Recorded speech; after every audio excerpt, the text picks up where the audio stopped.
Bonjour mes élèves. Aujourd'hui, on va voir ce qu'on appelle la régulation des naissances. C'est-à-dire quoi la régulation des naissances? Alors, pour bien planifier sa famille, selon ses conditions sociales et économiques, il faut adopter une attitude et un comportement responsable en évitant des grossesses suite à chaque rapport sexuel. Alors, comme vous connaissez tous dans un couple, faire des enfants engage plusieurs responsabilités, bien sûr, d'accord. L'éducation, nutrition, accompagnement, etc. Garantir un niveau acceptable pour chacune des responsabilités exige quoi? Exige des parents beaucoup d'engagement. C'est-à-dire, c'est d'où la nécessité d'une planification familiale. D'accord? C'est quoi une planification familiale? Alors, la planification familiale permet d'atteindre le nombre souhaité, d'accord, souhaité d'enfants et de déterminer quel sera l'espacement des naissances. C'est-à-dire, il consiste à utiliser des méthodes contraceptives et à traiter l'infécondité, bien sûr. D'accord? Alors, il existe plusieurs méthodes pour la contraception, pour éviter, bien sûr, la grossesse. Vous avez le tableau suivant, montre les différents moyens contraceptifs, leurs modes d'action, leurs avantages et leurs inconvénients. D'accord? Alors, vous avez ici moyens de contraception, mode d'emploi, action, efficacité, avantages, inconvénients. Alors, l'ordre que vous avez ici des moyens de contraception, c'est différent que l'exercice que je vous ai donné. Mais c'est la même chose, d'accord? On a l'ordre qui diffère, c'est pas autre chose. Mais les notions, les moyens sont les mêmes, d'accord? Vous avez par exemple le retrait. Le mode d'emploi, retrait de la verge hors du vagin avant l'éjaculation. D'accord? Empêche le moyen d'action, qu'est-ce qu'il fait? Elle empêche la rencontre des gamètes, mâles et femelles bien sûr. L'efficacité est 90%. Alors les avantages, pratique économique. Alors elle est pratique et elle est économique en même temps. Les inconvénients, pas d'inconvénients en général. D'accord? On a ce qu'on appelle l'abstinence périodique, c'est-à-dire éviter les rapports sexuels pendant la période de fécondité. D'accord? On sait tous que dans un cycle chez une femme, on a une période de fécondité ou bien d'ovulation où si on veut avoir un bébé, il faut faire un rapport sexuel dans cette période. Sinon, c'est le contraire. D'accord? On a parlé des 10 jours qui sont au milieu, d'accord? Au milieu de 30 jours. C'est les jours où j'ai la probabilité d'avoir un bébé élevé. D'accord? Moyen d'action, il empêche la rencontre des gamètes, bien sûr.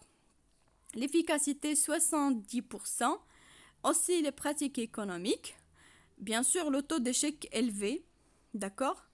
Le taux d'échec élevé parmi les inconvénients parce qu'on ne sait pas toujours la période de fécondité exactement parce que chez une femme, la même femme, on peut avoir un changement de cycle, c'est-à-dire changement de la période de fécondité, elle n'est pas fixe.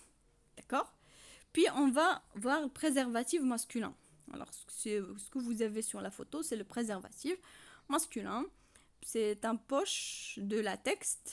C'est une poche de latex placée sur le pénis en érection avant le rapport sexuel. C'est clair. L'action, mon bien moyen d'action, empêche la fécondation, bien sûr, des spermatozoïdes, de l'ovule par des spermatozoïdes. L'efficacité est 98%. Alors, parmi ses avantages, elle protège du VIH et des infections sexuellement transmissibles. D'accord? C'est-à-dire le sida et puis ainsi les infections, tout type d'infections sexuellement transmissibles. Alors, il a des inconvénients, bien sûr. Parmi ces inconvénients, vous avez la déchirure ou l'éclatement de latex. Puis, on a des gens qui ont vécu des allergies après l'utilisation de préservatif. Alors, le préservatif masculin, on a aussi le préservatif féminin. Alors, ce que vous avez sur la photo, c'est le préservatif féminin. D'accord? C'est un tube muni d'un anneau met en place dans le vagin plusieurs heures avant le rapport sexuel.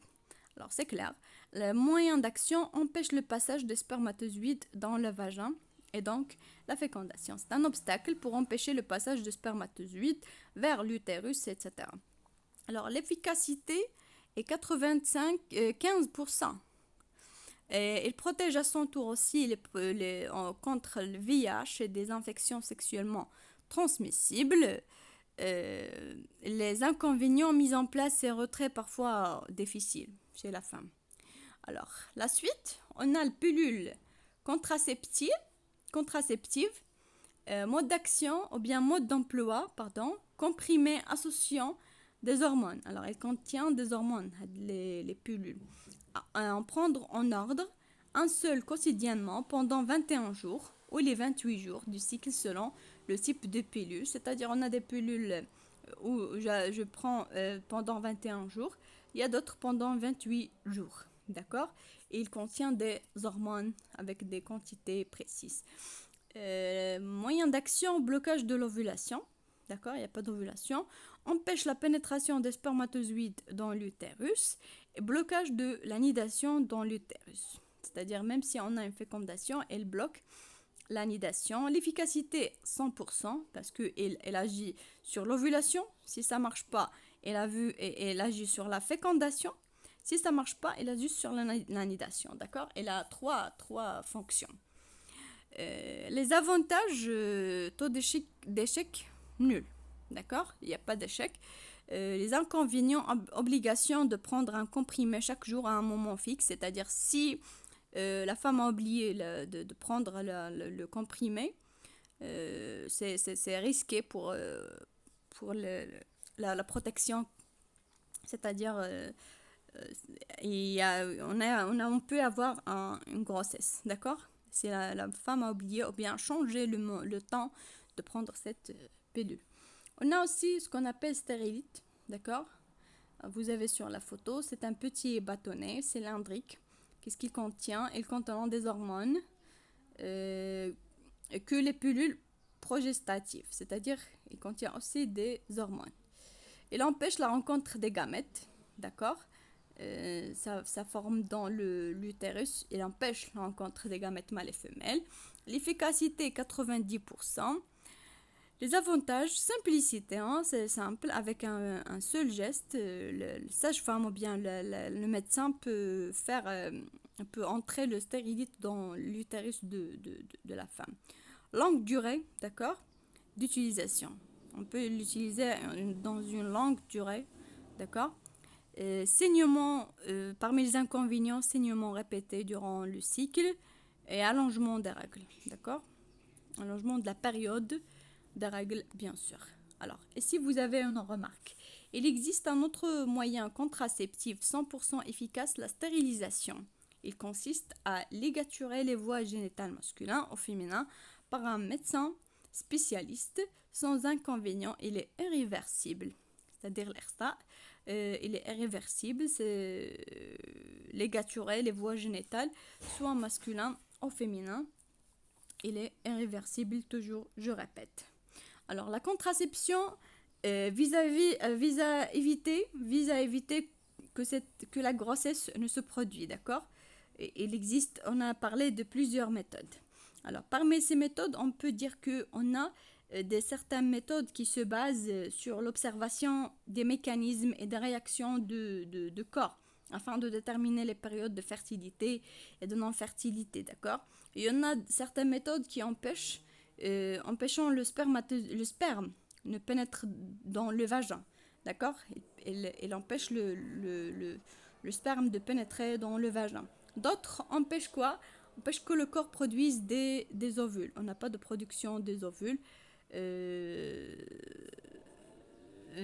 Ou quand l'ovule fécondé s'implante dans l'utérus, par exemple les pilules contraceptives. Alors, c'est tout ce qu'on a pour aujourd'hui, pour les contraceptives ou bien la contraception, d'accord?